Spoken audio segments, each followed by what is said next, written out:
What is up, people? It is your boy here, Triple Storm, here with a video on how to create a simple thumbnail on YouTube. Now, I want to make this video as short as possible, so I'll try to keep this video somewhere in the 5-minute range. So, to get started, first thing you have to do is you have to download GIMP, which is a free software. I stress the word free software that you can use to download to edit. You can download it and you can use it to edit video images and create thumbnails. So first thing you want to do is you want to know the size. Depending on which version you have, it's going to look a bit different, but it's the basic layout that it is. So what you want to do is you want to go to file and create new. You want to use, if this might be in inches or millimeters or whatever it is, you want to change this to pixel. And then you want to set your resolution where the width is 1280 and the height is 720. This is standard size for making thumbnails. Click OK. You should be greeted with something like this. Now you will choose how you want to make your thumbnails in terms of where you want to position, what you want to position, and how you want to make your text. Now this is important because making your thumbnails unique is something that is essential to your channel. People see your thumbnail, they see your channel. Your thumbnail is a representation of your channel. Always remember that.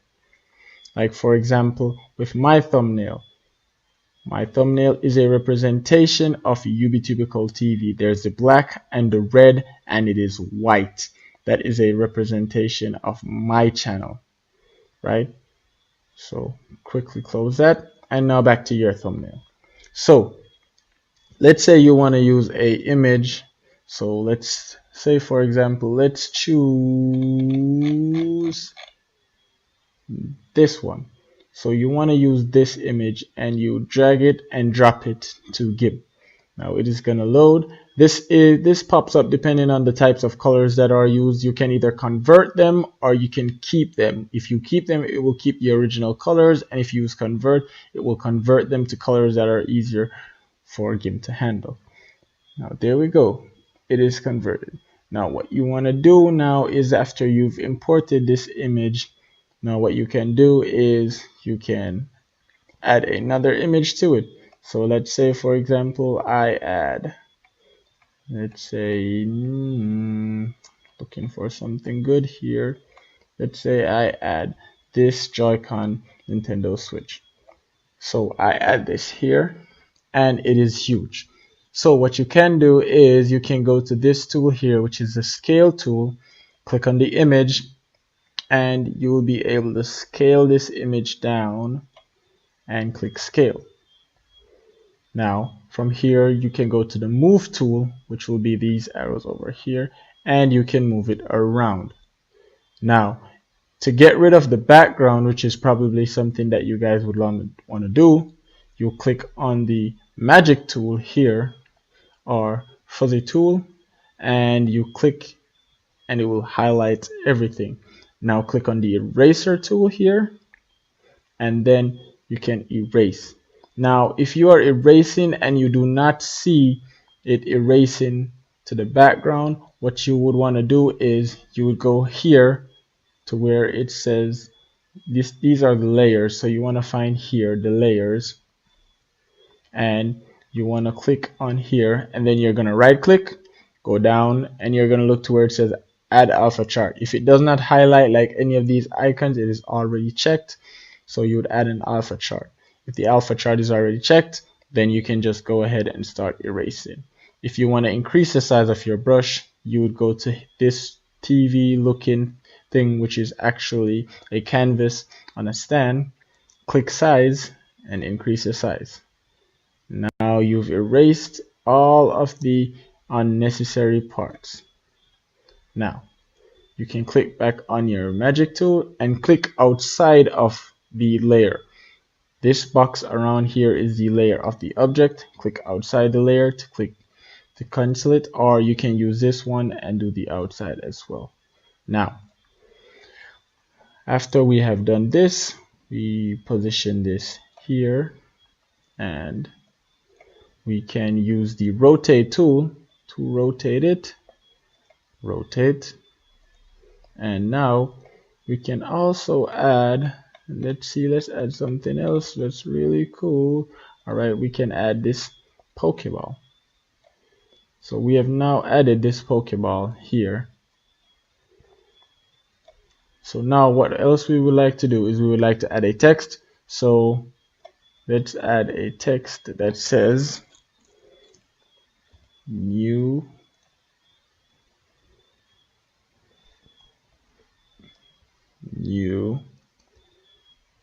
games.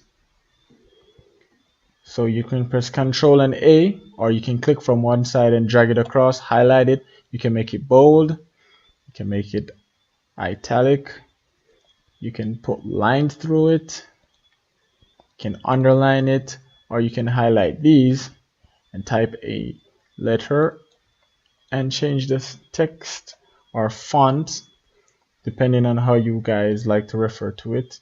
You guys can change the font. So let's change the font. So we have new game. Now if you click on any of these four squares, what this will do is this will shrink this box to line up exactly with the size of the text. Now you can use the move tool to move this text around. So new game, right? So there we go. Now you know the standard brush tool.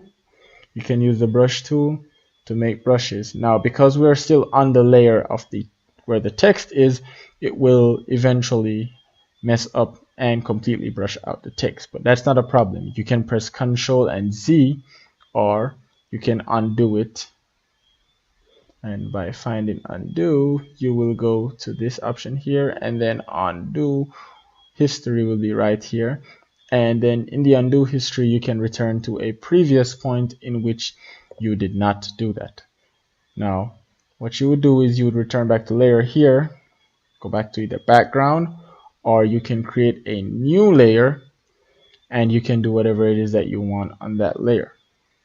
Now depending on where these layers are, you can click them and move them up and down for priority. So let's say for example this Pokeball was here and it is over these Joy-Cons. I want the Joy-Cons to be in front of the Pokeball. I can click on the Joy-Cons and move them up, and it is now in front of the Pokeball. So now you can prioritize your layers based on where you would like for them to be. Same goes for the text. If you were to move the text and put the text here, it would overlay everything.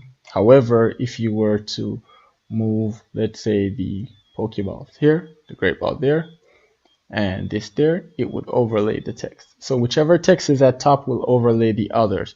So that is what you need to know to maintain the order. You put that there, everything is gone. You put it back there, everything returns. Now you click new game, drag it around. There we go. So now we have said successfully made our thumbnails. You have now known how to add your text, change your font, add new images, resize images. You have learned how to turn images as well. So now there's pretty much nothing left for you to learn. The rest of this stuff you can pretty much mess around with GIMP and see what else you guys can come up with. If you guys have that kind of mindset, I am well over 5 minutes by now, but I really needed to get you guys up to speed with everything that you need to do. Now what you can do is you can just pretty much mess around with the GIMP, and when you're done you can just go to the undo history and just return to a previous point, try again, keep trying until you master it to the point. Now what you want to do is you want to go here to file, and then you want to go down, and this is very important, you click export as. When you click export as, it will ask for a file name and over here a file location. So right here it says save in folder. This is very important because now you're going to have to know where you're going to be saving it. So I'm going to save it to desktop, and I'm going to change the file name to test PNG. Now, if you change this extension to .jpeg or .gif, it will also change the format of the picture, the thumbnail itself. So you want to save it as PNG. Click export. You will get this message which asks you if you want to export. So you want to save. All these are already checked as default. So you can set the compression level if you want it to get a smaller in terms of sizes. In terms of file size, you can make the compression level a bit lower. I prefer to not touch any of this because I want my thumbnails to be as beautiful as possible. Click export. And there you go. You have successfully created your first YouTube thumbnail. Now here is your YouTube thumbnail right here as test. This might take a little while to open. There it is. Now you can upload this now to your YouTube channel when you try to add your custom thumbnails. Thank you guys for watching this video, and if you guys have suggestions on another video that I should make, please leave it down in the comments. Please like, share, and subscribe. And also, if you want to help with the progress of the channel, please consider donating to us in the links below. This is Triple S Storm, and more tutorial videos will be out in the future. And remember guys, before doing all of this, please remember that you need to have a format that you want to make your video thumbnails as, a format that is unique to you. Therefore people will see your thumbnails and recognize your channel. You do not want to make a thumbnail based on a thumbnail that another YouTuber has, because if people are clicking on your videos confusing you for another YouTuber, when you get to that level where your videos are popular and your channel has grown, people are gonna confuse your thumbnails with other people's thumbnails because they all look the same. So it is very, very, very important for you to try to keep your thumbnails as original as possible. This is Triple S Storm, guys, and I'll see you guys in another video. Take care.